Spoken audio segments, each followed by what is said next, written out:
Hey, Kanten here, and welcome back. Today, we'll be talking about the recently released Digivice V. This is the successor of the digital monster Vital Bracelet released in March earlier this year. The Vital Bracelet series, or VB, has since branched into its own thing, with Kamen Rider and Ultraman offshoots being released. The Digivice V is also the device used in the latest mainline Digimon anime, Digimon Ghost Game. In this video, I'll be showing you guys the quality of life changes and new features in the Digivice V, as well as show you the new DIM card holster. At the same time, I'll be conducting an experiment to confirm some suspicions that the Digivice V is more efficient at training Digimon than the original VB. So, let's get started. First up, let's look at the packaging for the Digivice V. It prominently features Gamamon, one of the new Digimon protagonists in Ghost Game. In commemoration of the new anime, the Digivice V was also sold at a premium price at 4,800 yen. In contrast, the original VBs retailed at around 6k.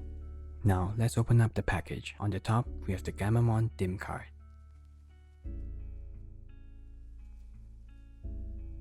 After removing that, we had the Versus Memory DIM, as well as the main body itself. As expected, it's still a struggle to take it out the first time. In terms of design, the VB and Digivice V are still identical, besides the new logo, that is. From there, let's segue into the DIM card holster, which comes with the Dynasty of the Evil DIM.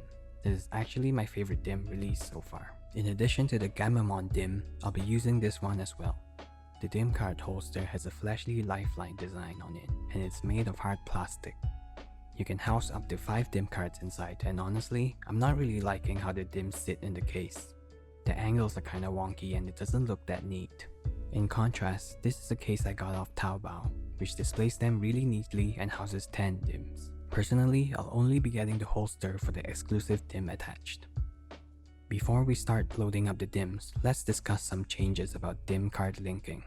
In the original VB, one DIM could only be linked to a single card. Once it's linked, the DIM cannot be used on any other VB. Of course, there are ways to reset the links in developer mode, but that's a whole other story. With the new Digiv, a single DIM can connect to 3 individual Digivs. Take note that if a DIM is already connected to a first-gen VB, only 2 other Digivs can link with said DIM card. Also worth noting is that DIM cards can only be linked to a single first-gen VB. So, the configurations of users can either be 3 Digivs or 2 Digivs and 1 VB. Nothing more, nothing less. Okay, time to load out the DIMs. Probably nothing too groundbreaking to hear, but the tab covering the DIM card port is much more secure in the V. The original VB will be loading up the Dynasty of the Evil, while the V will be loading up Gamamon. Time to look at the differences between the two.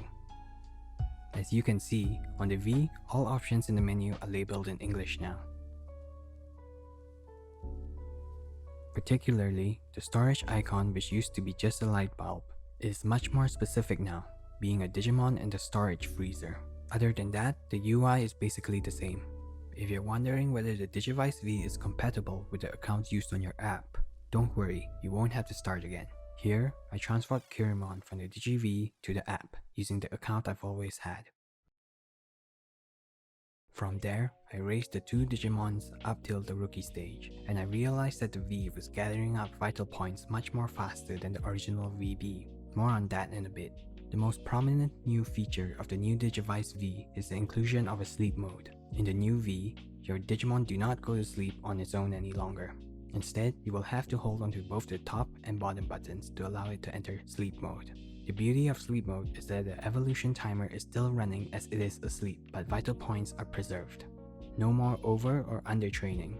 No more accidentally waking up to 0 vital points. For me, this is a game-changing feature, especially for those who work in a professional setting. In terms of NFC battles, there are a few QOL changes. Rather than displaying the enemy's name at the start of the battle, like in the original VB, the battle starts immediately in the V.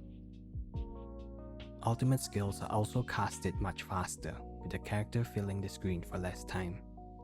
I am personally a fan of this change because those screens really did take up time when you're trying to rack up those battles. And finally, I'd like to do a little experiment with you guys today. This is my auto rocker. It's used to mimic a step, so you can trick a game or any sort of pedometer into thinking you're being active. It's crazy the kind of things you can find online nowadays. I'll be using this to test if the Digivice V does indeed train faster than its predecessor. I'm loading up 2 Dynasty of Evil Digimons into each watch to make sure everything is the same. I set the time for 30 minutes and off it goes.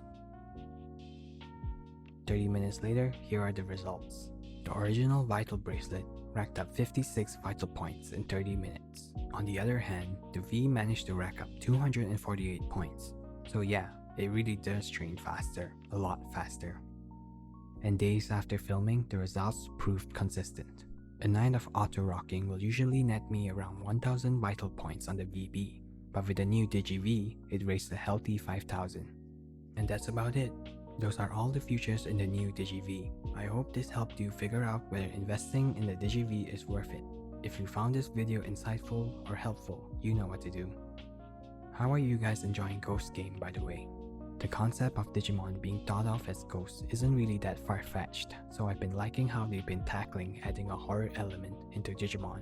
And finally, some personal talk. Thank you guys for the support on the last video. I'm glad you guys enjoyed it. I hope to keep churning out quality videos for all of you guys to watch. Currently, I have 3 more videos in the work.